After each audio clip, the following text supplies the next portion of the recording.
Okay, so hello and a very good evening everyone. আজি আপোনালোকৰ 21st of September আৰু মই আজি আপোনালোকৰ কাৰণে GS2ৰ যোনটো আপোনালোকৰ গভৰ্নেন্স কনষ্টিটিউশ্যন এণ্ড পলিটি হয় সেই পাৰ্সপেক্টিভটো মই লৈ আহিম ইয়াত এটা টপিক লৈ আহিছোঁ আপোনালোকৰ কাৰণে। চ' এতিয়া চাওক আপোনালোকৰ প্ৰিলিমছৰ চিলেবাছ হয় এখন। চ' প্ৰিলিমছৰ চিলেবাছত যদি আপোনালোকে দেখে আমাৰ এটা টপিক আছে পঞ্চায়তী ৰাজ। চ' ইয়াৰ কাৰণে আপোনালোকৰ ইম্পৰ্টেণ্ট হ'বই আজি লেকচাৰটো। আৰু যদি বাকী চাই আপোনালোকৰ মেইনছৰ চিলেবাছ মই অকণমান সেয়া কৰি দিছোঁ আৰু ফুল স্লাইড কৰি দিছোঁ। ইয়াত চাওক আপোনালোকৰ মেইনছৰ যোনখন চিলেবাছ হয়। চ' এই চিলেবাছখনত আপোনালোকৰ বহুতকেইটা টপিক আছে, যেনেকৈ আপোনালোকৰ ইয়াত যদি চাই you have like Indian constitution right. So' আপোনালোকৰ ইণ্ডিয়ান কনষ্টিটিউশ্যন যোনখন হয় তাৰ historical underpinnings, evolution, features, amendments, significant provisions and basic structure, এইখিনি গোটেইখিনি বস্তু আপোনালোকৰ ইণ্ডিয়ান কনষ্টিটিউশ্যনৰ আণ্ডাৰত পঢ়িব লাগিব। তাৰপিছত আপোনালোকৰ যদি চাই ফাংচনছ এণ্ড ৰেছপনচিবিলিটিজ আছে of the union and the states, ঠিক আছে। তাৰ উপৰিও আপোনালোকৰ ইছ্যুজ এণ্ড চেলেঞ্জেছ যোনবিলাক আছে pertaining to the federal structure, devolution of power মানে যোনটো আপোনালোকৰ ডিষ্ট্ৰিবিউশ্যন অফ পাৱাৰ হয় তাৰ কথা কৈছে, finances up to the local levels and challenges therein. এই যে আপোনালোকে দেখিছে ইয়াত finances up to the local levels and challenges therein. So' আমি ইয়াত পঞ্চায়ততো ফাইনেন্সিয়েল ডিভলিউশ্যন কেনেকুৱা হয় পঞ্চায়তত সেইখিনি পঢ়িম। তাৰপিছত বাকী আপোনালোকৰ যদি চাই ফাইনেন্সেছ আপ টু লোকেল লেভেলছত আপোনালোকে মিউনিচিপালিটিটো কেনেকৈ হয় আপোনালোকৰ ফাইনেন্সিয়েল ডিভলিউশ্যন সেইখিনি চাব লাগিব। Separation of powers between various organs, তাৰপিছত যোনখিনি আপোনালোকৰ ডিছপিউট ৰিট্ৰেচেল মেকানিজমছ আছে, ইনষ্টিটিউশ্যনছ আছে সেইখিনি পঢ়িব লাগিব।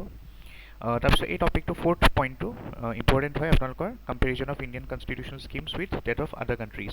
কাৰণ আপোনালোকক মই দেখাম বাৰু পিছত আপোনালোকৰ APSC মেইনছতো কুৱেশ্যনছ আহিছে কম্পেয়াৰ কৰিবলৈ কাৰণে কিছুমান ফিচাৰ্ছ কনষ্টিটিউশ্যনৰ with that of other countries, বেলেগ কাণ্ট্ৰিৰ যোনবিলাক কনষ্টিটিউশ্যন আছে তাৰ লগত কম্পেয়াৰ কৰা কুৱেশ্যনছ আহিছে। তাৰপিছত পাৰ্লিমেণ্টৰ ওপৰতো প্ৰশ্ন আহিছে আপোনালোকৰ। চ' এই টপিকটো চাওক ইম্পৰ্টেণ্ট হয়। Parliament and state legislatures, structure, functioning, conduct of business, powers and privileges and issues arising out of this.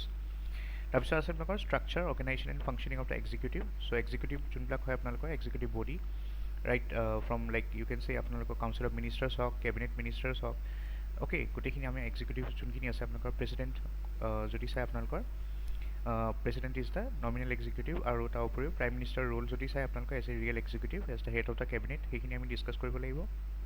তাৰ উপৰিও judiciary, ministries, departments of the government, pressure groups, formal informal associations in the role in the polity.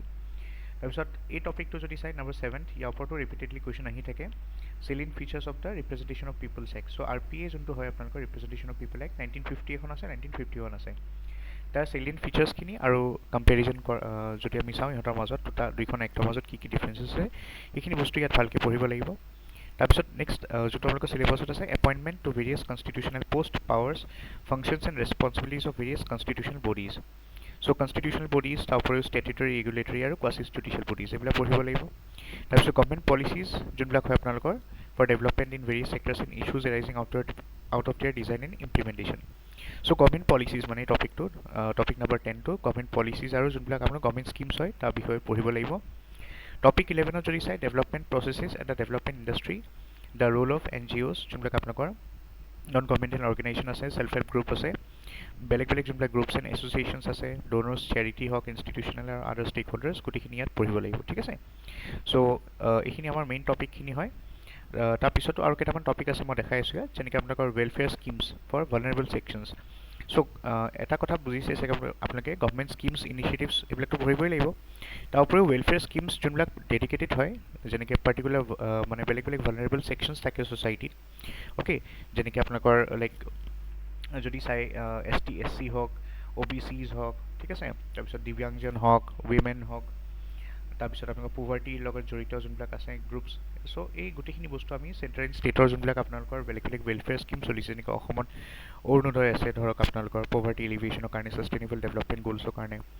চ' গোটেইখিনি বস্তু আমি চাব লাগিব। তাৰ উপৰিও যোনবিলাক মেকানিজমছ, লজ, ইনষ্টিটিউশ্যনছ আছে আৰু কিছুমান বডিজ আছে, এতিয়া ইয়াত ধৰক আপোনালোকৰ হিউমেন ৰাইটছ কমিশ্যন হওক আপোনালোকৰ, ঠিক আছে, নেশ্যনেল হিউমেন ৰাইটছ কমিশ্যন হওক, ষ্টেট হিউমেন ৰাইটছ কমিশ্যন হওক, বা তেনেকুৱা যোনবিলাক অন্যান্য বডি আছে আমি সেইখিনি চাব লাগিব। Next, we have the issues related to development and management of social sector services, and ইয়াত আমি পঢ়িব লাগিব about the social sector services related to health, education and human resource. Then আমাৰ আৰু কেইটামান টপিক আছে, যেনেকৈ issues relating to development and management of social sector services relating to health, education, human resource, and this everything, poverty and hunger, this will be with relevant emphasis on the state of Assam.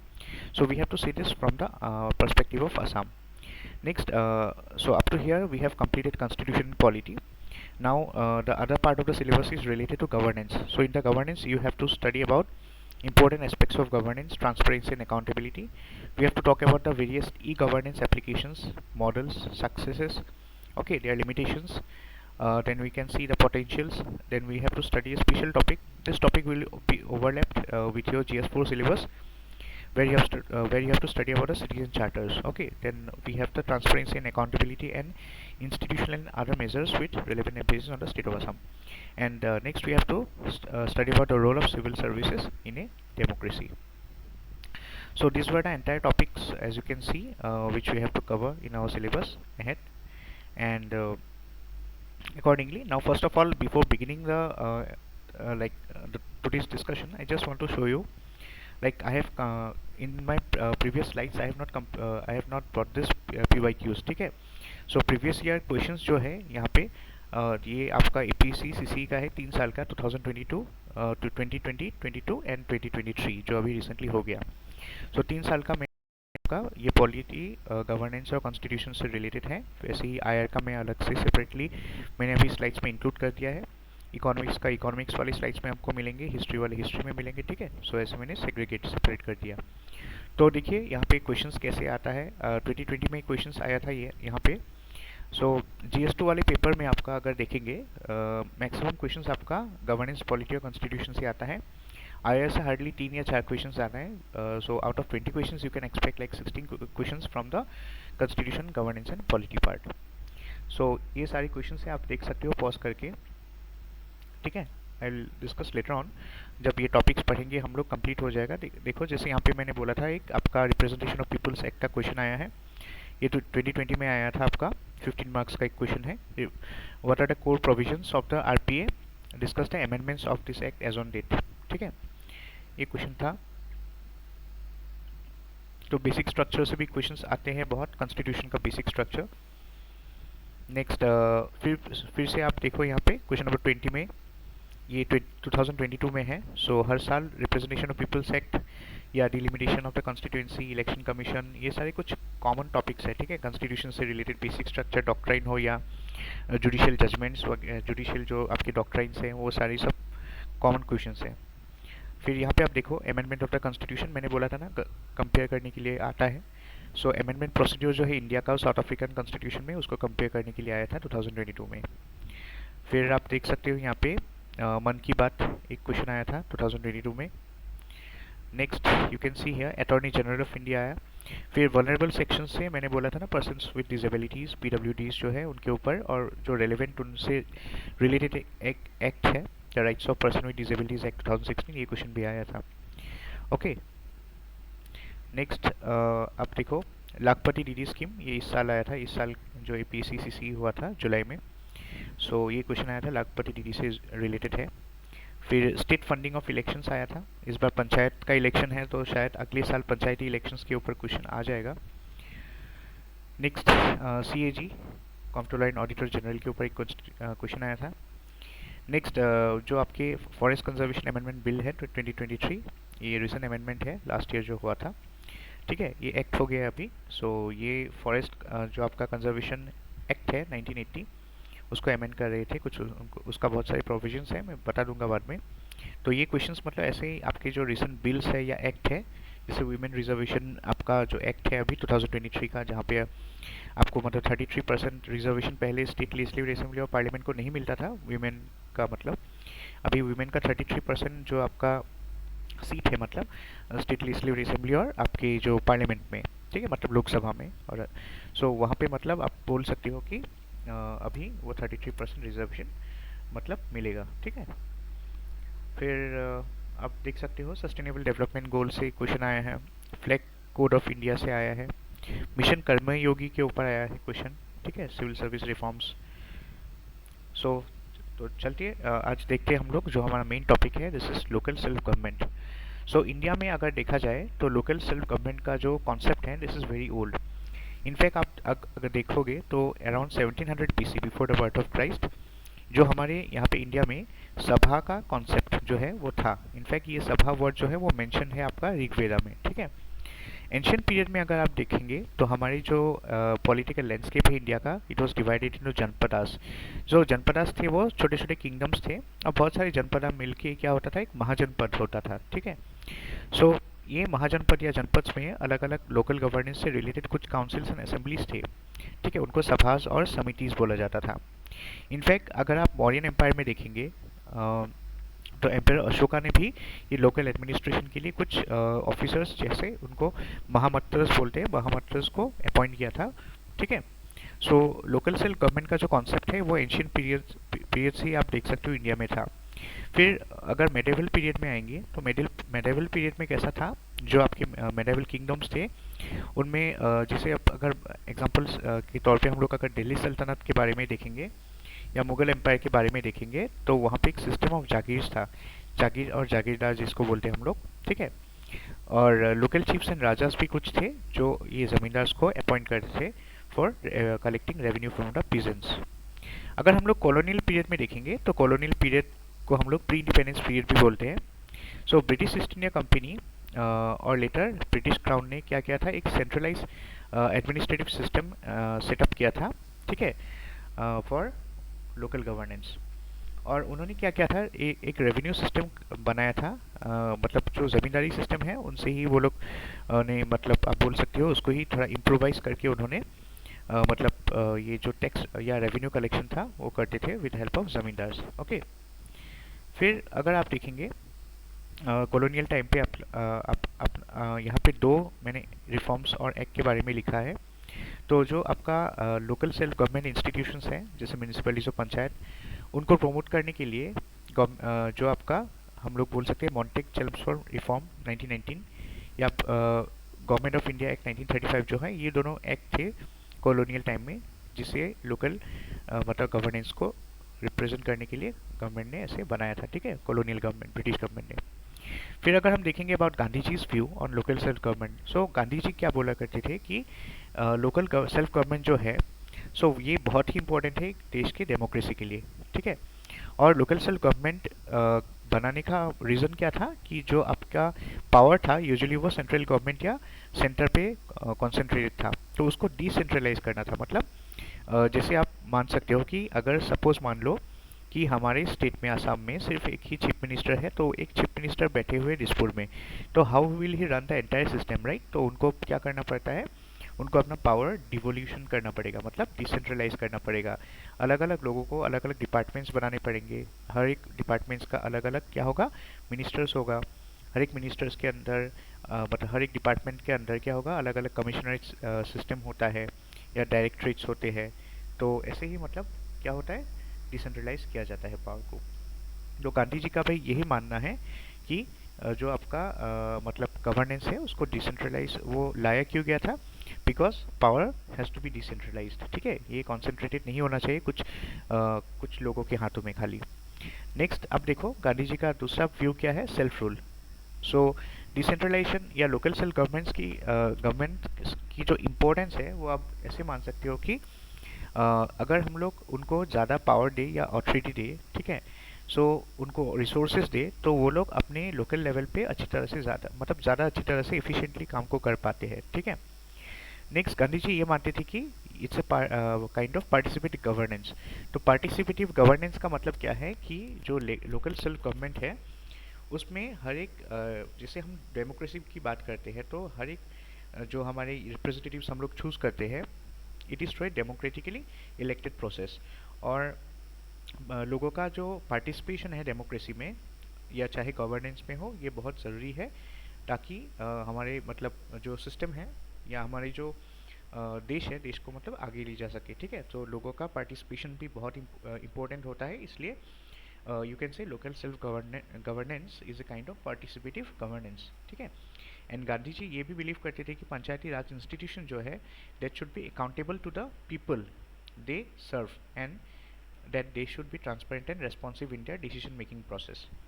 सो जो हमारे पंचायती राज institutions या local governance जो village level में होता है, so ये जो institutions हैं they should be accountable to the people.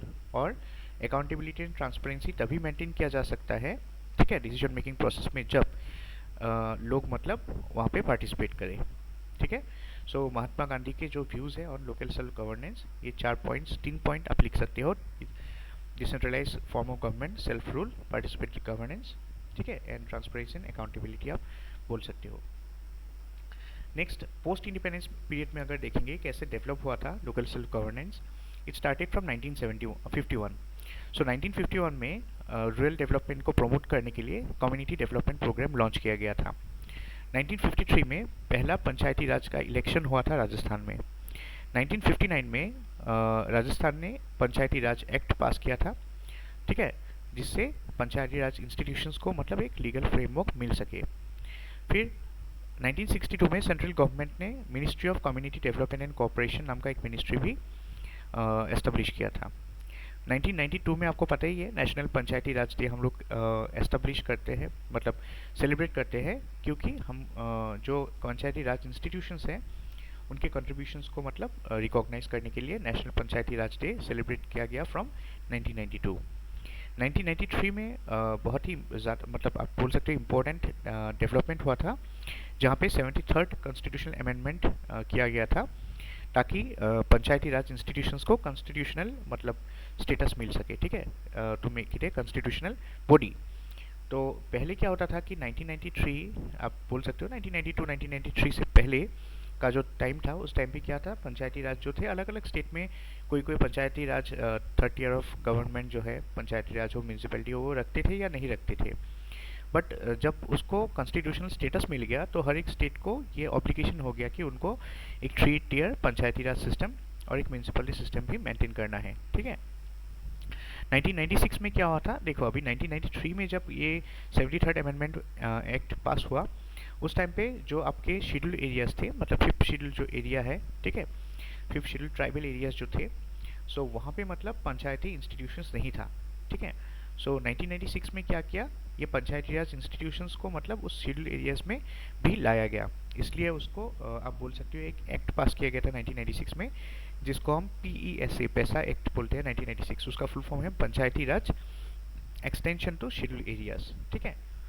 सो इससे क्या हुआ, अभी पंचायती राज जो था वो ट्राइबल एरियाज में भी मतलब ऑटोनोमसली काम कर सकेगा, ठीक है। 2000 में क्या हुआ था, in the year 2000 national Gram Swaraj Abhiyan launch किया गया था to promote decentralise governance and strengthen the panchayati Raj institutions.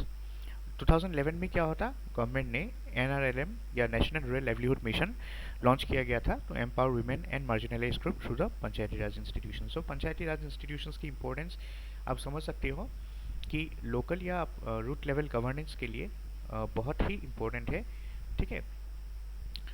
फिर हम देखेंगे अबाउट सम इम्पोर्टेंट कम्युनिटीज़, कैसे लोकल सेल्फ गवर्नमेंट इवॉल्व हुआ।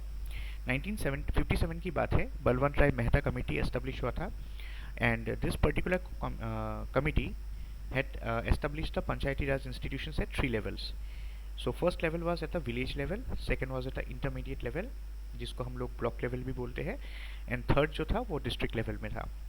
और ये पर्टिकुलर कमिटी ने ये रिकमेंड किया था कि जो पंचायती राज इंस्टीट्यूशंस है they should be given financial resources and powers to decide on local issues. So समझ में आ गया होगा कि फाइनेंशियल डिसेंट्रलाइजेशन की बात कर रही है बलवंत राय मेहता कमेटी। फिर 20 साल बाद 1977 में अशोक मेहता कमेटी आया था, and this committee recommended that the panchayati Raj institutions will be given more powers and resources, ठीक है।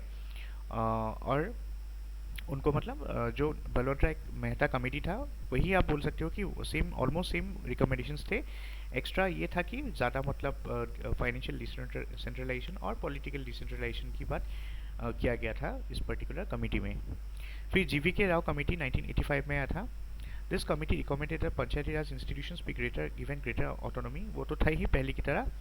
उसके ऊपर एक इम्पोर्टेंट आप सजेशन बोल सकते हो GVK राव कमेटी का, उसमें बोला गया था कि पंचायती राज institutions should be given the power to levy taxes and fees. मतलब 1984 तक आप बोल सकते हो पहले मतलब ऐसा था कि किसी एक कमेटी ने मतलब टैक्सेशन या फीस के बारे में कुछ नहीं बोला गया था। यूजुअली क्या होता था, स्टेट गवर्नमेंट टैक्स कलेक्ट करते थे और स्टेट गवर्नमेंट ही क्या करता था, लोकल सेल्फ गवर्नमेंट मतलब पंचायती राज या म्यूनसिपैलिटीज़ को मतलब जो उनके शेयर्स थे, हर एक स्टेट का अलग अलग होता था, तो वो लोग क्या करते थे, कुछ शेयर उनको दे देते थे, ठीक है। लेकिन उनके पास जो लोकल गवर्नमेंट मतलब लोकल गवर्नमेंट्स में अगर पंचायती राज और म्यूनिसिपैलिटी को देखें तो उनके पास मतलब टैक्सेशन टैक्स या कुछ लोकल टैक्स या फीस ये सब कलेक्ट करने का पावर नहीं था। तो जीवीके राव कमेटी ने ये मतलब रिकमेंड किया था स्टेट गवर्नमेंट या सेंट्रल गवर्नमेंट को आप बोल सकते हो कि पंचायती राज institution should be given the power to collect taxes and fees. Okay, so ये तीन कमेटी था पहले 1985, फिर 1986 में आया था L M Singhvi committee. So L M Singhvi committee ने रिकमेंड किया था the need for constitutional recognition and legal framework. So अभी आप देख सकते हो पंचायती राज इंस्टीट्यूशन और अर्बन लोकल बॉडीज़ को ज़्यादा स्ट्रेंथन करने के लिए, ठीक है, एलएम सिंघवी कमेटी ने पहली बार आप बोल सकते हो कि कॉन्स्टिट्यूशनल रिकॉग्निशन देने को बोला था, ठीक है। फिर 1989 में आया था P K Thungon committee, it recommended constitutional recognition for local. So L M Singhvi committee ने जो बोला था 1989 में वही पीके थुंगोंग कमेटी ने बोला था कि पंचायती राज इंस्टीट्यूशंस और म्यूनिसिपैलिटीज़ को मतलब अर्बन लोकल बॉडीज़ को मतलब आप बोल सकते हो कॉन्स्टिट्यूशनल रिकॉग्निशन देना चाहिए। फिर आपको तो पता ही है 1993 में क्या हुआ, फिर 73rd एंड 74th अमेंडमेंट हो गया था।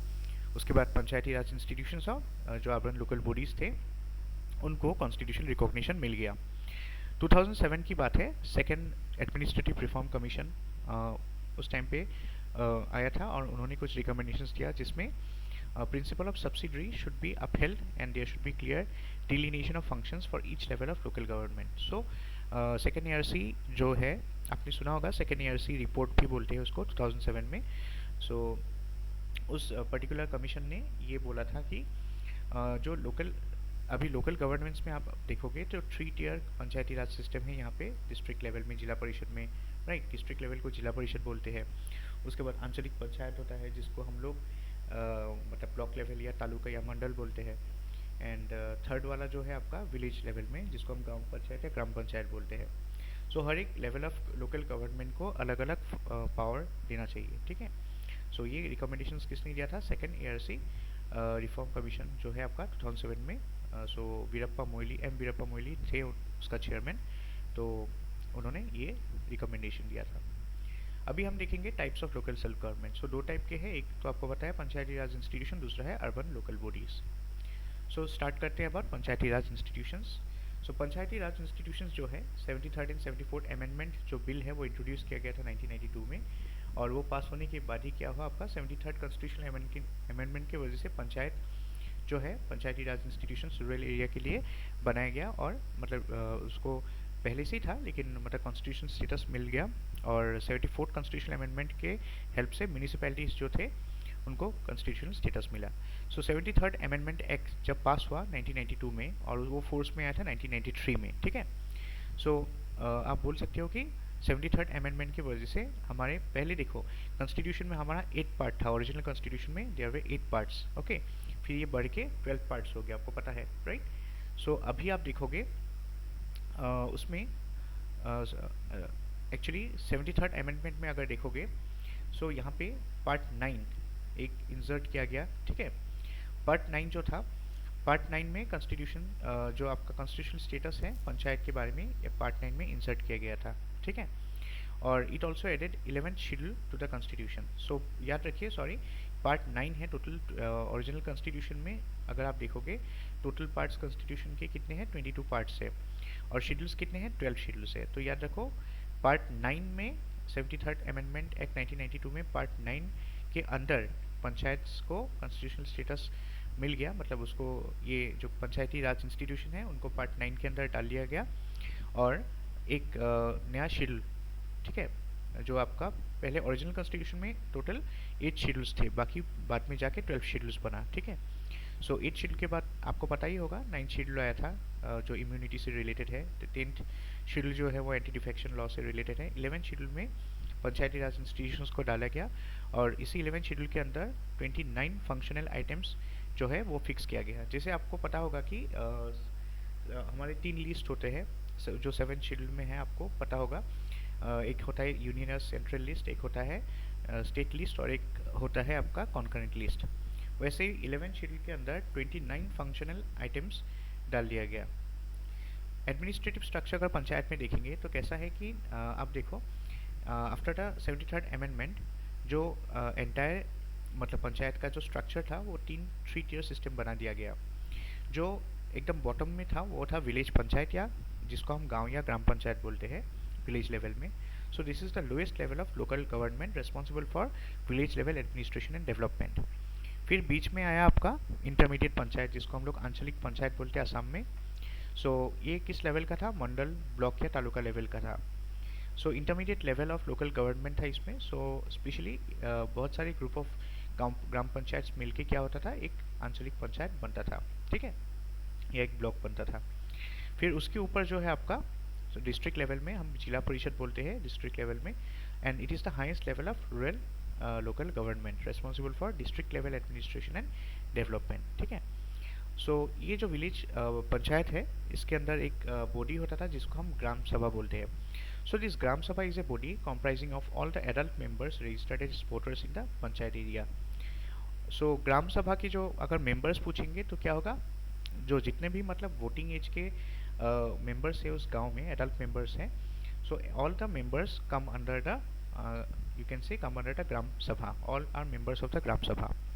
और ग्राम सभा की जो रूल्स एंड फंक्शंस हैं वो स्टेट लेजिस्लेशन, मतलब स्टेट जो आपकी स्टेट लेजिस्लेटिव असेंबली है, या जो स्टेट लेवल में जो है लेजिस्लेटिव असेंबली हो, या किसी किसी स्टेट में लेजिस्लेटिव काउंसिल्स भी रहते हैं, तो वो मिलके डिसाइड करते थे ग्राम सभा का मतलब जो रोल है। आसाम के बारे में अगर बोला जाए तो हमारे यहाँ पे स्टेट लेजिस्लेटिव असेंबली है, लेजिस्लेटिव काउंसिल नहीं है। हमारे स्टेट लेजिस्लेटिव असेंबली ग्राम सभा के जो फंक्शंस है वो डिसाइड करते हैं, ठीक है। नेक्स्ट मेजर फीचर्स जो है आपका पंचायती राज सिस्टम में, वो already I have talked about this कि वो एक थ्री टियर सिस्टम है, सारे स्टेट्स के लिए कंपलसरी है और यूनिफॉर्म है। हर एक स्टेट में थ्री टियर पंचायती राज सिस्टम होता है। और जो पॉपुलेशन है पंचायती राज सिस्टम उस स्टेट में होने के लिए, मिनिमम पॉपुलेशन ओवर 20 लाख होना चाहिए। और पंचायत जो है वो हर एक स्टेट में अपने अपने तरीके से कुछ तौर तरीके वो लोग बना सकते हैं, खुद के एक्ट्स के थ्रू वो पंचायत को मतलब बना सकते हैं, लेकिन थ्री टियर होना चाहिए, ठीक है, वो कंपलसरी है। पंचायत की जो इलेक्शंस हैं वो एवरी 5 ईयर्स में होता है, मतलब हर एक 5 साल ख़त्म होने से, मतलब उसका जो एक पर्टिकुलर पंचायत का जो इलेक्शन है वो पंचायत के टर्म कंप्लीट होने से पहले ही इलेक्शन होता है, ठीक है। हर एक 5 साल के बाद ही मतलब इलेक्शंस होना कंपलसरी है। नेक्स्ट रिजर्वेशन की बात अगर बोला जाए तो पंचायत की जो सीट्स होते हैं, ठीक है, ST SC वीमेन के लिए भी अलग से रिजर्व होता है। अगर वीमेन के बारे में बोला जाए तो not less than 1/3 of the seats are reserve for women, ठीक है। अगर मान लो 33 सीट्स है एक पंचायत में मतलब आप बोल सकते हो 11 सीट्स, ठीक है, वो वीमेन के लिए रिजर्व होता है। और अलग से SC ST का जो सीट है, ठीक है, रिजर्वेशन होता है। SC और ST के लिए अलग अलग से मतलब सीट्स का रिजर्वेशन होता है। वो होता है in proportional to the population at each village. Suppose किसी पर्टिकुलर विलेज में ST पॉपुलेशन ज़्यादा है तो ऑब्वियस सी बात है उसमें जो पंचायत के जो सीट्स होंगे, ठीक है, मेंबर्स के, तो वो ST का ज़्यादा होगा। Out of the reserve seats देखो, अब यहाँ पे हमने देखा था कि जो वीमेन का जो मतलब सीट है, it should not be less than 1/3 of the total seats.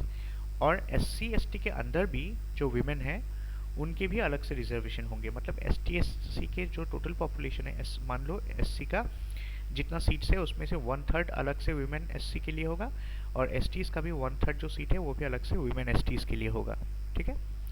और appointment of the state finance commission to make recommendations as regards with the financial powers. और जितने भी फाइनेंशियल पावर या आपका बोल सकते हो फाइनेंशियल जो भी मतलब रिस्पॉन्सिबिलिटीज़ होते हैं, ठीक है, उसको फुलफिल करने के लिए जो फंड्स की ज़रूरत होता है वो कौन डिसाइड करता है? It's decided by the state finance commission.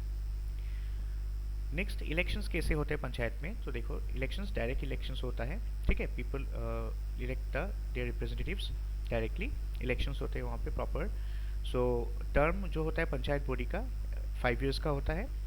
और if the state government dissolves the panchayat before the end of its 5-year term, fresh elections must be held with in 6 months of such dissolution. मान लो अभी एक election panchayat जो है पंचायती राज institution जो है उनका election हो गया और उसका टर्म चल रहा है, 3 साल तक चला, ठीक है, 5 ईयर्स तक चल सकता है। लेकिन उससे पहले अगर 3 साल के बाद ही मान लो 2 साल बचा है, लेकिन स्टेट गवर्नमेंट ने ये डिसाइड किया कि पंचायत को डिसॉल्व करना है, तो वो कर सकते हैं, ठीक है। बट क्या होगा, 6 months के अंदर आपको नया पंचायत फिर इलेक्शंस कंडक्ट करना होगा।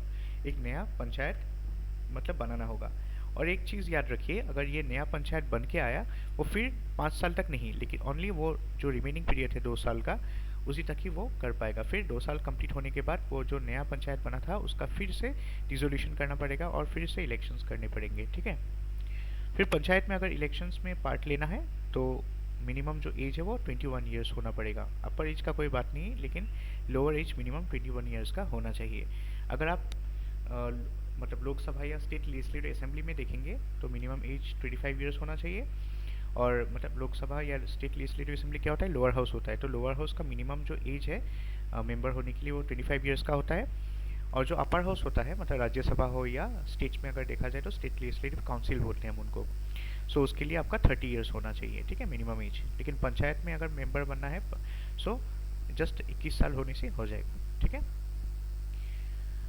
फिर पंचायती राज इंस्टीट्यूशंस का जो फाइनेंशियल पावर है वो 2 आर्टिकल्स के अंदर आता है, आर्टिकल 243G और 243H। 243G के अंदर ये पावर दिया गया है, power of the panchayati Raj institutions to prepare plan for economic development and social justice.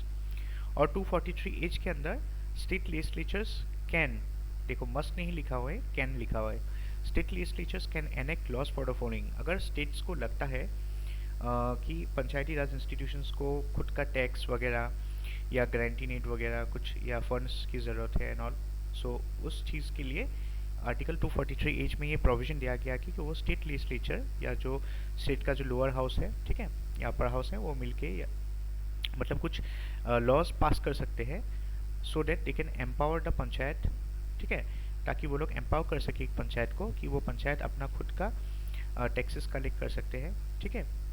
फिर वो लोग जो to assign the panchayat some duties tax levied and collected by the state government, in fact state government भी कुछ tax collect करके उनको दे सकते हैं अपने हिस्से से। फिर अगर उनको गारंटी एड प्रोवाइड करना है, ठीक है, स्टेट को, तो वो स्टेट का कहाँ से करते हैं, consolidated fund of the state. जैसे आप देखो पार्लियामेंट में क्या होता है, कंसोलिडेटेड फंड ऑफ इंडिया होता है, वहाँ से गारंटी एड्स देते हैं, वैसे ही हर एक स्टेट के अंदर भी consolidated fund of the state होता है। सो ये consolidated fund of the state से स्टेट गवर्नमेंट पैसा लेके, मतलब ग्रांटिंग एड जो है वो पैसा है, तो वो पैसा लेके पंचायत को देते हैं, ठीक है, ताकि वो लोग अपना day to day activities carry out कर सके। To provide for the constitution of such funds for panchayat for crediting all money received on by on or on behalf of the panchayats and also withdraw such money there। मतलब बोला गया है कि state government के पास ये भी power है कि वो लोग एक मतलब फंड भी, मतलब एक अकाउंट या फंड आप बोल सकते हो, वहाँ पे खोल सके पंचायत के लिए, ताकि जितना भी पैसा है वो लोग वो अकाउंट में डाल देंगे, पंचायत ले लेंगे, और अगर वहाँ से पैसा कुछ बचा तो वो ज़रूरत पड़ने पर स्टेट गवर्नमेंट फिर से विड्रॉ कर लेंगे उस फंड से, ठीक है। सो ऐसे सेपरेट फंड भी बना सकते हैं, या स्टेट गवर्नमेंट खुद का जो consolidated fund of the state है वहाँ से भी वो लोग पैसा पंचायत को दे सकते हैं, ठीक है। सो ये सारी चीज़ें फाइनेंशियल पावर्स आर्टिकल 243G और 243H में लिखा गया। नेक्स्ट हम देखेंगे about the state election commission. So state का इलेक्शन कमीशन और स्टेट फाइनेंस कमीशन, ये दोनों इंपॉर्टेंट बॉडीज़ है अगर हम लोग पंचायत के पॉइंट ऑफ व्यू से बात करते हैं। स्टेट इलेक्शन कमीशन जो है वो आर्टिकल 243K के अंदर आता है, और इनका काम क्या होता है, जिसे आप देखो जो पंचायत के इलेक्शंस के टाइम पे क्या होता है, इलेक्ट्रोल रोल्स बनाना और इलेक्शंस कंडक्ट करना पंचायत के लेवल में, ये सारी चीज़ें कौन करता है, स्टेट इलेक्शन कमीशन। अभी एक चीज़ याद रखिए, जो लोकसभा इलेक्शंस होता है और स्टेट लेजिस्लेटिव असेंबली मतलब लोअर हाउसेस के जो इलेक्शंस होते हैं, सेंटर हो या स्टेट में हो, उनका इलेक्शंस कंडक्ट करता है इलेक्शन कमीशन ऑफ इंडिया। लेकिन जो पंचायत के इलेक्शन होता है वो स्टेट इलेक्शन कमीशन कंडक्ट करते हैं, ठीक है, ये डिफरेंस याद रखिए। नेक्स्ट स्टेट फाइनेंस कमीशन जो है वो आर्टिकल 243I के अंदर आता है, और ये स्टेट फाइनेंस कमीशन क्या करता है, ये स्टेट गवर्नमेंट कंस्टिट्यूट करता है वंस इन एवरी 5 ईयर, और ये क्या करता है, ये particular body state finance commission local governments मतलब पंचायत और म्यूनिसिपैलिटीज़ के जो फाइनेंशियल पोजीशन है उसको एग्जामिन करते रहते हैं। वो रिव्यू करते हैं distribution of revenues between state and the local governments on one hand and between the rural urban governments on the other, ठीक है। सो जो स्टेट मतलब डिसाइड करता है लोकल गवर्नमेंट्स को कितना पैसा देंगे इस बार बजट में, ठीक है, वो सारी चीज़ें क्या होता है स्टेट फाइनेंस कमीशन उनको सजेस्ट करते हैं, उसके हिसाब से मतलब मनी बिल इंट्रोड्यूस किया जाता है स्टेट लेजिस्लेचर में, लेजिस्लेटिव असेंबली में, और पास होने के बाद वो क्या होता है consolidated fund of the state से लोकल गवर्नमेंट को चला जाता है, चाहे वो म्यूनिसिपैलिटी हो या मतलब पंचायती राज इंस्टीट्यूशंस हो, ठीक है। सो ये दोनों बॉडीज इंपॉर्टेंट है, स्टेट इलेक्शन कमीशन और state finance commission. Next state जो पैसा एक्ट है उसके बारे में हम लोग थोड़ा बातें कर लेते हैं। देखिए ओरिजिनल कॉन्स्टिट्यूशन में ओरिजिनल जो कॉन्स्टिट्यूशन अमेंडमेंट हुआ था 1992 में, 73rd अमेंडमेंट, उसमें क्या था जो आपके मतलब पंचायत का जो सिस्टम था it was not extended to the tribal areas, ठीक है। लेकिन 1996 में क्या हुआ, ये जो panchayat extension to scheduled areas act था 1996 में, ठीक है, ये एक्ट के अंदर क्या हुआ, जो पंचायती सिस्टम है it was extended to the adivasi और the tribal areas as well. So ये क्यों किया गया, because many adivasi communities have their traditional customs of managing common resources such as forest and small water reservoirs. अभी ऑब्जेक्टिव्स क्या था पैसा एक्ट 1996 का, जो पहले क्या होता था फिफ्थ शेड्यूल एरियाज में एक्सटेंडेड नहीं था, अभी मतलब ये जो पंचायती राज का जो सिस्टम है it was extended to that areas. So article 244 में अमेंडमेंट हुआ था 1। सो ऐसे जो एरियाज थे शेड्यूल नोटिफाइड एरियाज उसके अंदर भी अभी पंचायती इंस्टीट्यूशंस मतलब एक्सटेंड किया गया। नेक्स्ट जो फिफ्थ शेड्यूल एरियाज की बात अगर करें तो मतलब असम, मेघालय, त्रिपुरा और मिजोरम को छोड़ के जितने भी मतलब ट्राइबल पॉपुलेशन या ट्राइबल डोमिनेटेड एरियाज है अलग स्टेट्स है, दूसरे स्टेट्स, उनको फिफ्थ शेड्यूल में लाया गया। और असम, मेघालय, त्रिपुरा एंड मिजोरम को पता है सिक्स शेड्यूल एरियाज में लाया गया, ठीक है। तो ये जो पैसा एक्ट है it is for the fifth schedule areas, remember this, okay. और फिफ्थ शेड्यूल एरियाज अगर देखा जाए तो 10 स्टेट्स में आते हैं, जैसे आंध्र प्रदेश, छत्तीसगढ़, गुजरात, हिमाचल प्रदेश, झारखंड, मध्य प्रदेश, महाराष्ट्र, उड़ीसा, राजस्थान और तेलंगाना, ठीक है। So all this 10 states come under the पैसा act of 1996। Now if you talk about the challenges to the Panchayati Raj institutions, क्या क्या challenges हैं? There is only one minimum administrative and financial decentralization, ठीक है। सो मतलब जो financial and physical एक ही बात है, और आपका एडमिनिस्ट्रेटिव डिसेंट्रलाइजेशन बहुत ज़्यादा कम है जितना भी एक्सपेक्ट किया गया था। स्टेट गवर्नमेंट मतलब फुल ऑटोनॉमी नहीं देते हैं लोकल गवर्नमेंट को, ठीक है, ये एक प्रॉब्लम है। फिर जो ऑलरेडी आपको देखा है आपने कि स्टेट गवर्नमेंट के पास आर्टिकल 243 जी और 243 एच के अंदर ये प्रोविज़न है कि वो लोग अगर चाहे तो स्टेट लेजिस्लेचर या स्टेट गवर्नमेंट जो है वो पंचायत को मतलब एडिक्वेट पावर्स प्रोवाइड कर सकते हैं, लेकिन ऐसा नहीं होता है। हर एक स्टेट क्या जो पावर होता है to collect taxes and duties etcetera, ये स्टेट्स इजीली मतलब पंचायत को दे मतलब जो लोकल बॉडीज़ हैं उनको नहीं देते हैं, ठीक है। सो नेक्स्ट आप बोल सकते हो panchayat should be granted appropriate powers to generate their own resources, ठीक है। फिर स्टेट फाइनेंस कमीशंस के जो रिकमेंडेशंस हैं वो स्टेट गवर्नमेंट जो होता है वो मतलब फुल्ली उसको एक्नॉलेज नहीं करते, उनको एक्सेप्ट नहीं करते, ठीक है। तो स्टेट फाइनेंस कमीशंस बहुत मतलब चीज़ें बोलते हैं, जैसे ऑटोनॉमी प्रोवाइड करना चाहिए पंचायत को, फाइनेंशियल ऑटोनॉमी होना चाहिए, एडमिनिस्ट्रेटिव ऑटोनॉमी होना चाहिए, लेकिन स्टेट गवर्नमेंट्स उनकी रिकमेंडेशंस को फुल्ली नहीं मानते हैं, ठीक है। बिकॉज फाइनेंशियल ऑटोनॉमी देने से जो पावर होता है टैक्स कलेक्ट करने का वो कम्प्लीटली क्या होगा पंचायत या म्यूनिसिपैलिटीज़ के पास चला जाएगा, तो स्टेट गवर्नमेंट का जो फाइनेंशियल पावर है वो कम हो जाएगा, ठीक है। नेक्स्ट अगर देखा जाए तो powers given to the state election commission very from state to state. ये एक इशू है कि स्टेट इलेक्शन कमीशंस जो है अलग अलग स्टेट्स में उनका पावर किसी स्टेट में बहुत ज़्यादा है, किसी स्टेट में कम है, तो ये मतलब यूनिफॉर्म नहीं है, ठीक है। फिर Gram Sabhas have not been empowered and strengthened to ensure people's participation and transparency in functioning of panchayats. So ज़्यादातर ग्राम मतलब जो आपकी गांव पंचायत हैं उनमें जो ग्राम सभा होना चाहिए, लेकिन मतलब ये हालांकि 73rd अमेंडमेंट के पॉइंट ऑफ व्यू से देखा जाए तो ग्राम सभा होना तो ज़रूरी है, कंपलसरी है। फिर भी बहुत सारे स्टेट्स में क्या होता है कि ग्राम पंचायत में ग्राम सभा तो होते हैं, लेकिन लोगों का इतना ज़्यादा पार्टिसिपेशन नहीं है या ट्रांसपेरेंसी एंड अकाउंटेबिलिटी एक्सेट्रा बहुत कम है, ठीक है। और बहुत सारे पंचायत तो ग्राम सभा रखते ही नहीं है, ठीक है, और बना के रखा है लेकिन उनका मीटिंग वगैरह होता नहीं है, जो 3 मंथ्स 6 मंथ्स के ऐसे मतलब एक ड्यूरेशन के अंदर होता रहता है, यूजुअली 3 मंथ्स और मैक्सिमम मतलब 6 मंथ्स से मैक्सिमम 6 मंथ्स में मतलब एक मीटिंग होना चाहिए ग्राम सभा का, बट ऐसा होता नहीं है। हर एक ग्राम पंचायत इसको इतना सीरियसली नहीं लेते हैं। इससे क्या होता है people's participation, transparency and accountability भी कम हो जाता है पंचायत का, ठीक है। So these are some challenges related to panchayati Raj institutions. और कुछ है जैसे constitution does not stipulate any size for panchayat either in terms of population और एरिया, और ज़्यादातर स्टेट्स में जो है पंचायत के जो स्टाफ है उनको सैलरी अलाउंस ये सब condition of service, security of tenure etcetera नहीं होता है, क्योंकि आपको पता ही है कि अगर स्टेट चाहे तो मतलब 5 ईयर्स के टर्म से पहले ही पंचायत को डिसॉल्व कर सकते हैं, ठीक है। नेक्स्ट अगर देखा जाए तो लैक ऑफ फाइनेंशियल रिसोर्सेज, और इसके वजह से क्या होता है, बहुत सारे स्टाफ को रिक्रूट करने का प्रॉब्लम आ जाता है। फिर पंचायती राज एक्ट जो है उसमें हर एक स्टेट गवर्नमेंट क्या करते हैं, अपने पावर्स को हाथ में रखने के लिए वो लोग पंचायती राज इंस्टीट्यूशंस को इतना ज़्यादा लिबर्टी या पावर नहीं देते हैं, ठीक है। ये कुछ इश्यूज है। अभी देखो सेकेंड एआरसी जो कमीशन है, administrative reform commission, M Veerappa Moily का, सो ये जो एआरसी है उन्होंने कुछ रिकमेंडेशंस दिया था फॉर रूरल गवर्नेंस, क्या क्या करने से मतलब ये इम्प्रूव हो सकता है ये सिचुएशन।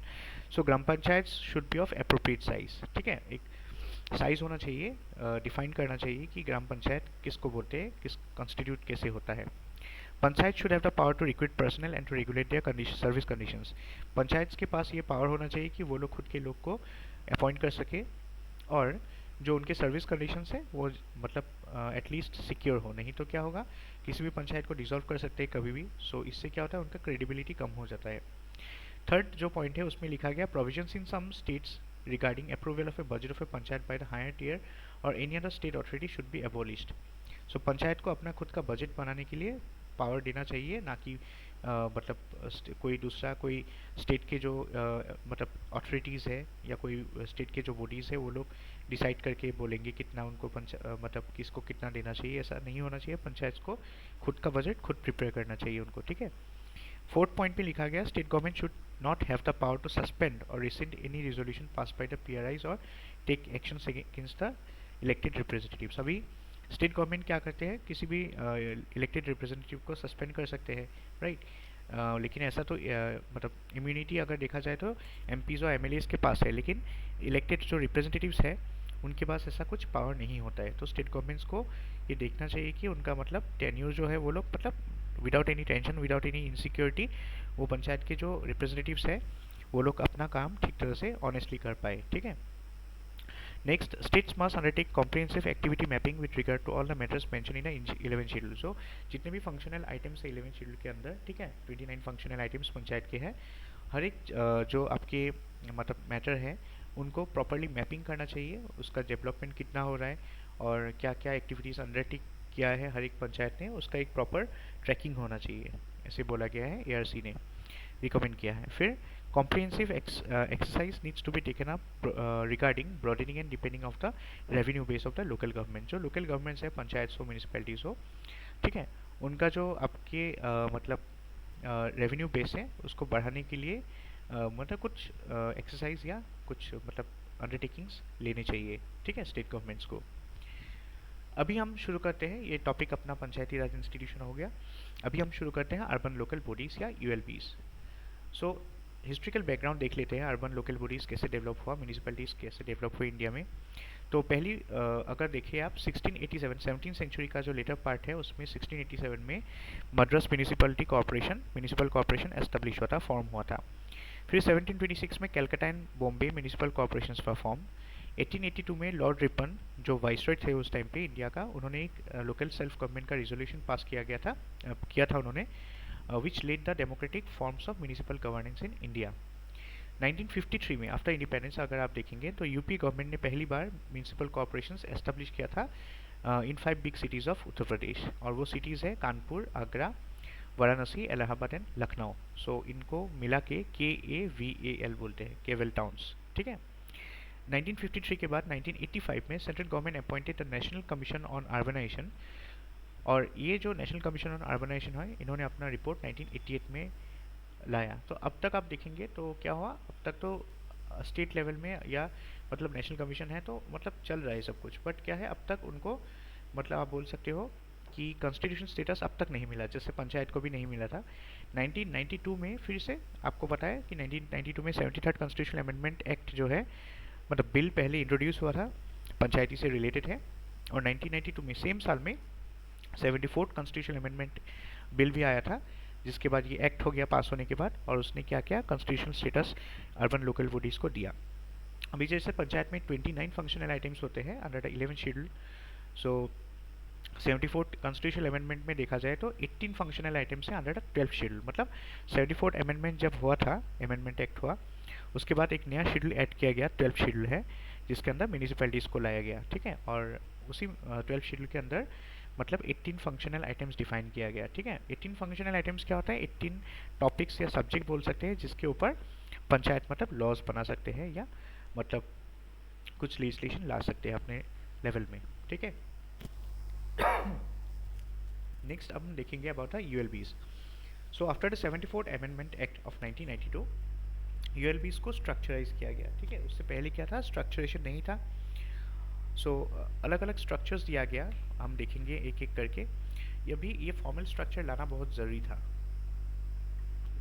क्योंकि ये फॉर्मल स्ट्रक्चर लाने के बाद ही क्या हुआ, हर एक स्टेट में एक मतलब यूनिफॉर्मिटी आया। जैसे पंचायत में भी हुआ था, पहले कोई कोई स्टेट्स 2 टियर पंचायती सिस्टम रखते थे, कोई 3 टियर रखता था, कोई 1 टियर रखता था, ठीक है। सॉरी। अभी हम देखेंगे about the urban local bodies. So जैसे पंचायत में क्या होता था, जो सबसे ऊपर मतलब डिस्ट्रिक्ट लेवल में क्या होता था, जिला परिषद। वैसे ही अर्बन लोकल बॉडीज में सबसे ऊपर है आपका म्यूनिसिपल कॉर्पोरेशंस। म्यूनिसिपल कॉर्पोरेशंस को नगर निगम भी बोला जाता है, ठीक है। और इस पर्टिकुलर म्यूनिसिपल कॉर्पोरेशन के अंदर मतलब 3 अथॉरिटीज़ है। सो पहला अथॉरिटी है जिसको द काउंसिल बोलते हैं, म्यूनिसिपल काउंसिल बोलते हैं। फिर द म्यूनिसिपल स्टैंडिंग कमेटी होता है और द म्यूनिसिपल कमिश्नर होता है, ठीक है। सो 3 अथॉरिटीज़ है म्यूनिसिपल कॉर्पोरेशन को जो चलाता है। अभी जो म्यूनिसिपल काउंसिल है, वो काउंसिल क्या होता था, एक ऐसा एक बॉडी होता था, ठीक है, जहाँ पे अलग अलग रिप्रेजेंटेटिव्स होते थे, वार्ड्स अलग अलग। अभी देखिए म्यूनिसिपैलिटी में क्या होता था, अलग अलग वार्ड्स होते हैं, वार्ड के हेड जो होते हैं इलेक्टेड रिप्रेजेंटेटिव है, डायरेक्टली इलेक्ट होता है, उनका इलेक्शन होता है।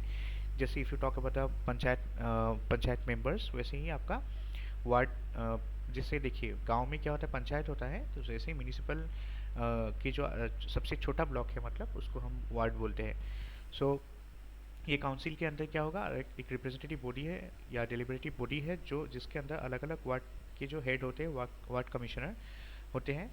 और ये जो काउंसिल होता है municipal council, it is headed by mayor, ठीक है। सारे वार्ड कमिश्नर्स के ऊपर क्या होता है, एक मेयर होता है। फिर सेकंड लेवल में अगर हम देखेंगे तो स्टैंडिंग कमेटी होता है। स्टैंडिंग कमेटी का काम क्या होता है, जो म्यूनिसिपल काउंसिल है उसको हेल्प करते हैं, ठीक है। फिर थर्ड जो है म्यूनिसिपल कॉर्पोरेशन कमिश्नर आता है।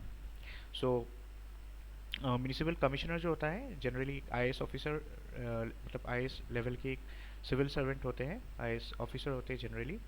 सो वो क्या होते हैं, he is the you can से he is like the you can से जैसे वो नॉमिनल एग्जीक्यूटिव टाइप के होते हैं, ठीक है। वो मतलब ऊपर बैठेंगे और इम्प्लीमेंटेशंस वगैरह देखते हैं। सो ये आप बोल सकते हो म्यूनिसिपल कॉर्पोरेशन के 3 मतलब बॉडीज़ है, अथॉरिटीज़ है जो इस पर्टिकुलर म्यूनिसिपल कॉर्पोरेशन को चलाता है। नेक्स्ट म्यूनिसिपल कॉर्पोरेशंस से छोटा होता है म्यूनिसिपैलिटी। सो म्यूनिसिपैलिटी क्या होता है, municipality is a form of urban local government in India, ठीक है, responsible for administration development of urban areas. जो बड़े बड़े सिटीज़ होते हैं, मेट्रो सिटीज़, उसमें मतलब महानगर पालिका बोलते हैं उसको, नगर निगम भी बोलते हैं, ठीक है।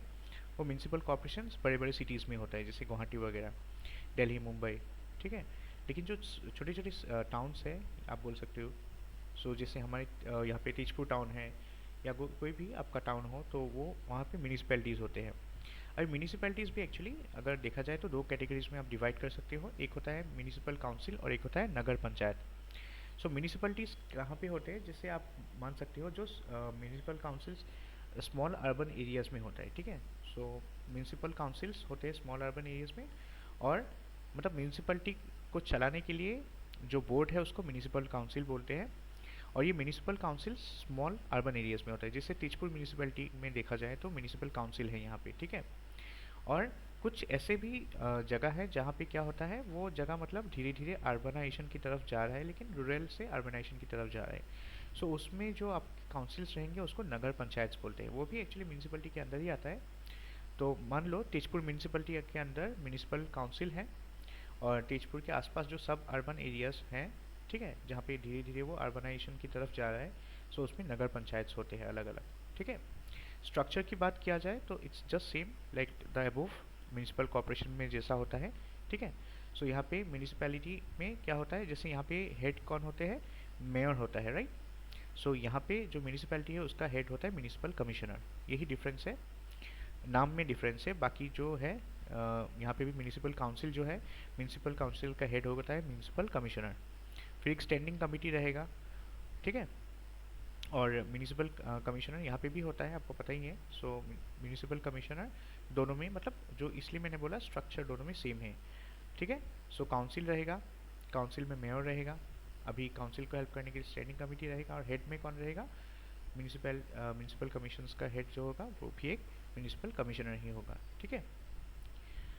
नेक्स्ट अगर देखा जाए तो अर्बन लोकल बॉडीज़ में हमने दो अर्बन लोकल बॉडी देखा अब तक, म्यूनिसिपल कॉर्पोरेशन, म्यूनिसिपैलिटी। अभी थर्ड अर्बन लोकल बॉडी देखेंगे, नोटिफाइड एरिया कमेटी, ठीक है। सो नोटिफाइड एरिया कमिटीज़ टाउन्स या सिटीज़ में होते हैं जहाँ पे पॉपुलेशन अब तक, मतलब जो देखो म्यूनिसिपैलिटी एरिया नोटिफाई करने के लिए, ठीक है, एक पर्टिकुलर पॉपुलेशन चाहिए। जैसे 5 लैक्स का पॉपुलेशन चाहिए, 5 to 10 लैक्स। किसी किसी टाउन्स या सिटीज़ में क्या 5 to 10 लैक्स का जो पॉपुलेशन होना चाहिए वो उतना नहीं होता है, लेकिन ऑलमोस्ट जैसे 3 लाख 3.5 लाख है पॉपुलेशन, ठीक है। तो वैसे एरियाज़ को नोटिफाइड एरिया कमेटी के अंदर लाया गया, ठीक है। बाद में अगर ये इसमें पॉपुलेशन 5 या 10 लाख से ज़्यादा हो जाएगा, ठीक है, ये मतलब 5 लैक्स to 10 लाख के अंदर हो जाएगा, तो वो नोटिफाइड एरिया कमेटी क्या बन जाता है? म्यूनसिपैलिटी बन जाता है। फिर उसमें अगर मतलब ये देखो समझ लो कि 5 लाख से अगर ऊपर हो गया तो वो म्यूनिसिपैलिटी में आ जाएगा। फिर अगर 10 लाख से ज़्यादा हो गया तब वो म्यूनिसिपल कॉर्पोरेशन में आ जाता है, ठीक है। ऐसे ही मतलब स्ट्रक ऊपर जाता है। सो नोटिफाइड एरिया कमिटीज़ अगर देखा जाए तो वो एरियाज है, टाउन्स या सिटीज़ है जहाँ पे पॉपुलेशन 5 लाख से कम होता है, ठीक है। म्यूनसिपैलिटीज़ वो अर्बन लोकल बॉडीज़ है जहाँ पे जो पॉपुलेशन है 5 to 10 लाख के अंदर होता है। और म्यूनिसिपल कॉर्पोरेशंस वो पर्टिकुलर अर्बन लोकल बॉडीज़ है जहाँ पे पॉपुलेशन 10 लाख से ज़्यादा होता है, ठीक है। फिर नेक्स्ट आता है town area committee. Town area committee जो होता है there for administering small towns and कुछ स्टेट लेजिस्लेचर्स क्या करते हैं, कुछ स्पेसिफिक एक्ट्स पास करते हैं टाउन एरिया कमेटी से रिलेटेड, और इसमें जो मेंबर्स होते हैं they are both elected and nominated, ठीक है। तो अब तक हमने देखा था जो है और एक चीज़ याद रखिए, नोटिफाइड एरिया कमिटीज़ में जो मेंबर्स होते हैं यहाँ पे सारे मेंबर्स क्या होते हैं? नॉमिनेटेड होते हैं, स्टेट गवर्नमेंट नॉमिनेट करके रखता है, ठीक है। अभी फिर से समझ लेते हैं, म्यूनिसिपल कॉर्पोरेशन में जितने भी मेंबर्स होते हैं सारे इलेक्टेड होते हैं, म्यूनिसिपैलिटी में भी सारे मेंबर्स इलेक्टेड होते हैं। नोटिफाइड एरिया कमेटी में क्या होता है? सारे मेंबर्स मतलब नॉमिनेटेड होते हैं। टाउन एरिया कमेटी में क्या होता है? ये मिक्सचर होता है, नॉमिनेटेड भी रहते हैं, इलेक्टेड भी मेंबर्स रहते हैं, ठीक है। कैंटोनमेंट बोर्ड क्या होता है? ये पर्टिकुलर उस पर्टिकुलर एरिया में, मतलब आप सपोज मान लो जैसे वहाँ पे जैसे वो पर्टिकुलर एरिया में कोई डिफेंस मतलब प्रोविज़न है या कैंटोनमेंट एरिया है, ठीक है। तो उसमें क्या होता है, आपके सिविलियन जो मतलब पॉपुलेशन रहते हैं कोई मतलब मिलिट्री बेस के पास, ठीक है। सो उस पर्टिकुलर एरिया का जो एडमिनिस्ट्रेशन है वो मतलब यूनियन जो डिफेंस मिनिस्ट्री है वो करते हैं, ठीक है। सो कैंटोनमेंट एक्ट एक था 2006 का, उसके अंदर ही ये एरियाज़ को डेवलप किया जाता है, वो कैंटोनमेंट एरिया बोलते हैं, ठीक है। सो समझ लीजिए कि कैंटोनमेंट बोर्ड या कैंटोनमेंट एरिया भी आपका एक अर्बन लोकल बॉडी है, लेकिन डिफरेंस ये है कि वो किसी पर्टिकुलर म्यूनिसिपैलिटी के अंदर या नोटिफाइड टाउन एरिया या टाउन एरिया कमेटी के अंदर नहीं आता है, वो आता है under the jurisdiction of the union defence ministry. Next है आपका अर्बन लोकल बॉडीज़ में टाउनशिप। सो टाउनशिप जो होते हैं यहाँ पे एक टाउन एडमिनिस्ट्रेटर रहेंगे, वो भी क्या होता है? लार्ज पब्लिक सेक्टर एंटरप्राइज वगैरह जहाँ पे सिविल एमिनिटीज़ ज़्यादा है, मतलब उनका जो डिमांड ज़्यादा है, तो वो पर्टिकुलर एरिया को टाउनशिप बोलते हैं, ठीक है। सो मान लीजिए कहीं कोई इंडस्ट्रियल टाउन है, टाउन जिसे इंडस्ट्रियल टाउनशिप बोलते हैं हम लोग। सो जिससे आप मान लीजिए डिब्रूगढ़ जो सिटी है, ठीक है। सो डिब्रूगढ़ के आसपास बहुत सारे टाउनशिप्स हैं, तो बहुत बड़े बड़े जैसे पब्लिक सेक्टर एंटरप्राइज या आपके जो वहाँ पे इंडस्ट्रियल एरियाज़ हैं उसको एडमिनिस्टर करने के लिए भी क्या होता है, एक मतलब टाउनशिप बनाया जाता है, ठीक है। नेक्स्ट आपका है पोर्ट ट्रस्ट। पोर्ट ट्रस्ट भी एक अर्बन लोकल बॉडी है which is establish in the port areas, और ये क्रिएट किया गया है by an act of parliament. इसमें भी क्या होता है, elected nominated both members are present in the port trust. जैसे अभी हमने देखा था challenges to the panchayati Raj institution, वैसे ही चैलेंजेस कुछ है related to the urban local bodies. अभी चैलेंजेस क्या है? स्टेट्स यूजुअली डिस्क्रिशनरी पावर नहीं देते हैं अर्बन लोकल बॉडीज़ को, डिवोल्यूशन ऑफ पावर बहुत कम होता है, स्टेट फाइनेंस कमीशन जो है बहुत सारे रिकमेंडेशंस उन्होंने दे के रखा है to develop the urban local bodies, but usually ये स्टेट गवर्नमेंट इग्नोर कर देते हैं। स्टेट फाइनेंस कमीशन की जो रिकमेंडेशंस है उनको इग्नोर कर देते हैं। फिर act is silent the status of the mayor. जैसे हमने देखा था मेयर जो होता है यहाँ पे देखिए आप, जो म्यूनिसिपल काउंसिल है it is headed by mayor. लेकिन मेयर का टर्म क्या है, मेयर का फंक्शन क्या है, यूजुअली बहुत ओवरलैपिंग होते हैं, ठीक है, विद द म्यूनिसिपल कमिश्नर। सो इसलिए यहाँ पे एक प्रॉब्लम है कि जो आपका जो 74th अमेंडमेंट है, एक्ट है, उसमें मेयर के बारे में अच्छी तरह मतलब डिफाइन नहीं किया गया, उनका रोल क्या है and all. So it is state silent on the status of the mayor, ऐसे बोल सकते हो। फिर जब से जीएसटी आया तो क्या हुआ, आपका जो financial position of the urban local bodies के जो फाइनेंशियल पोजीशंस है वो और ज़्यादा डिटोरिएट खराब हो गया, ठीक है। क्योंकि एक साइड में देखा जाए तो बहुत सारे लोकल टैक्सेस जीएसटी के अंदर डाल दिए गए हैं, बट जो फाइनेंशियल शेयर है, पहले जो अर्बन लोकल बॉडीज़ को इन सारे लोकल टैक्सेस से पैसा मिलता था वो पावर तो चला गया, और जीएसटी जो एक्ट है वो भी अर्बन लोकल बॉडीज़ का जो ये पर्टिकुलर लोकल टैक्सेस उन्होंने ले लिया। तो जीएसटी ये इस टॉपिक के ऊपर भी साइलेंट है कि उनको कितना देना चाहिए, क्योंकि देखो अर्बन लोकल बॉडीज़ के जो शेयर है लोकल टैक्सेस का वो पहले अर्बन लोकल बॉडीज़ डायरेक्टली लेते थे। जीएसटी आने के बाद लोकल टैक्सेस तो ले लिया, ठीक है, अर्बन लोकल बॉडीज से जो लोकल टैक्सेस है उसको ले लिया। अभी और एक इशू ये है कि जीएसटी, ये जो लोकल टैक्सेस उन्होंने जीएसटी के अंदर डाल दिया गया, सेंट्रल गवर्नमेंट स्टेट गवर्नमेंट ने अपना अपना शेयर ले रहे हैं बोले, लेकिन अर्बन लोकल बॉडीज का जो शेयर था वो उसके ऊपर कुछ बोल नहीं रहे, ठीक है। So this is one of the issues that GST is silent on the financial share of the urban local bodies on local taxes, okay.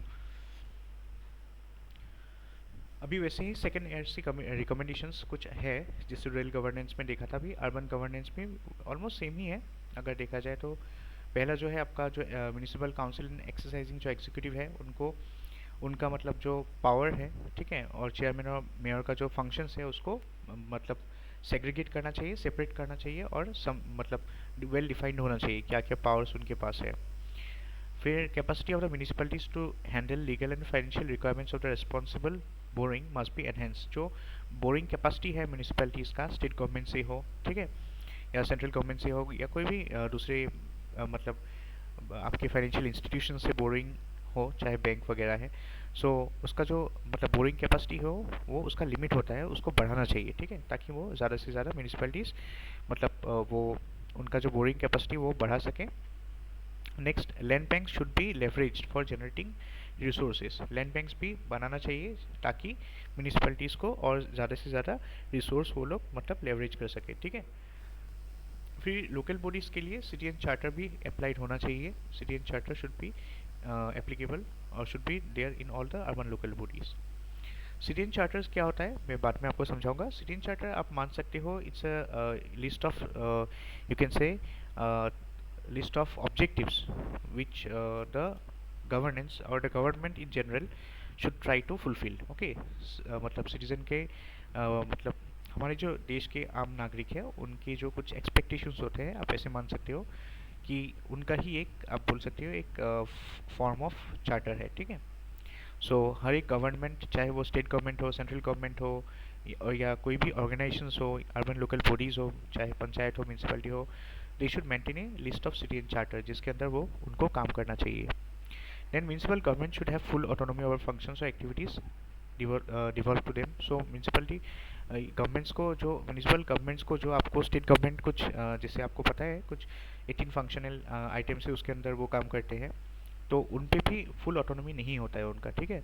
तो एआरसी ने सेकेंड एआरसी ने रिकमेंड किया कि जो आपका ऑटोनॉमी है जिस टॉपिक में या फंक्शंस में वो लोग काम करें उसमें फुल ऑटोनॉमी होना चाहिए, ऐसा नहीं कि स्टेट उसको कंट्रोल करे पार्शियली, ठीक है।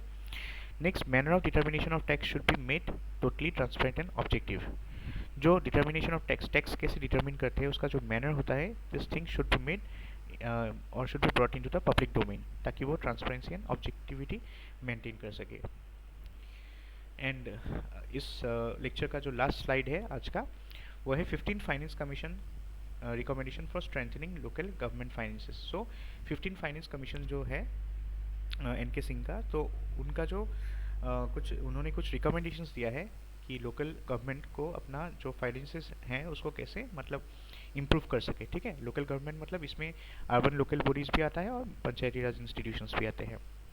सो पहले 15 फाइनेंस कमीशन ने कंपेरिजन किया with the 14 finance commission. So 15 Finance Commission has included all levels of real panchayat and also the panchayat in the scheduled areas, in contrast to the 14 Finance Commission which considered only the village panchayats for grants and excluded scheduled area village panchayat. मतलब क्या बोला गया कि 14th और 15 finance commission में ये difference है कि 14 फाइनेंस कमीशन में जो रिकमेंडेशंस दिया गया था this was only for the village panchayat.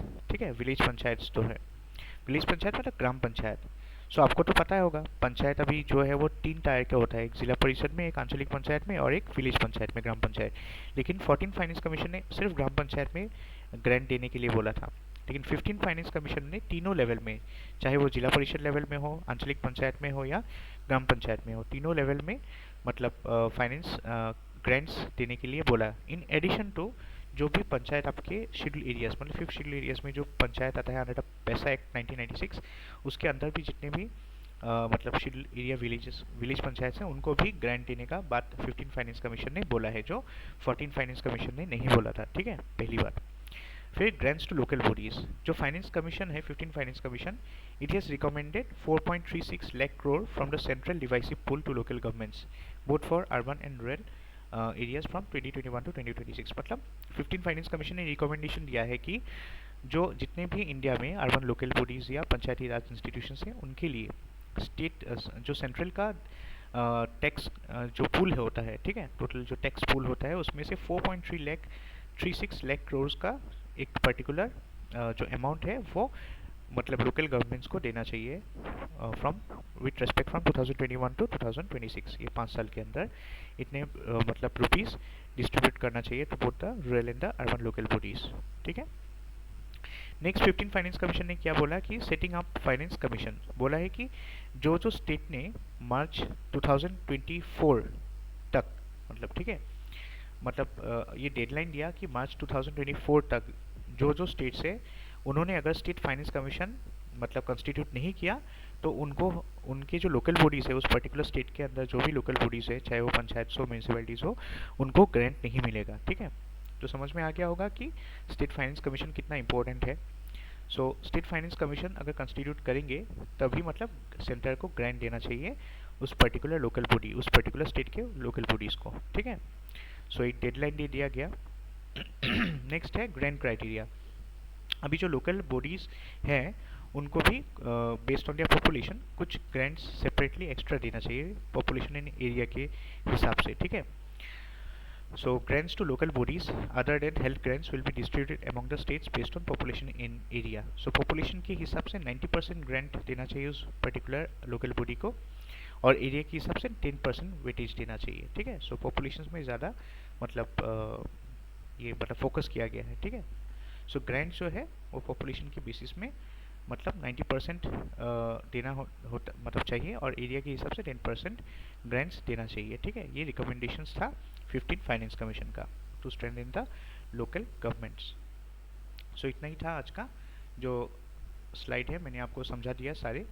अभी अगर आपका कुछ प्रॉब्लम है you can ask me when the classes are again will again start. So तब तक आप लोग पढ़ते रहिए और मैं ऐसे ही वीडियोस आपको लाता रहूँगा पॉलिटी का. सो आज मैंने एक वीडियो लाया, फिर मंडे को लाऊंगा और एक वेडनेसडे को लाऊंगा. ठीक है, ऐसे ही हम लोग चलते रहेंगे, पढ़ते रहेंगे और इसका पीपीटी भी मैं मतलब जो पीडीएफ है इसका मैं आपको ग्रुप में दे दूँगा. ठीक है, so take care and have a good day.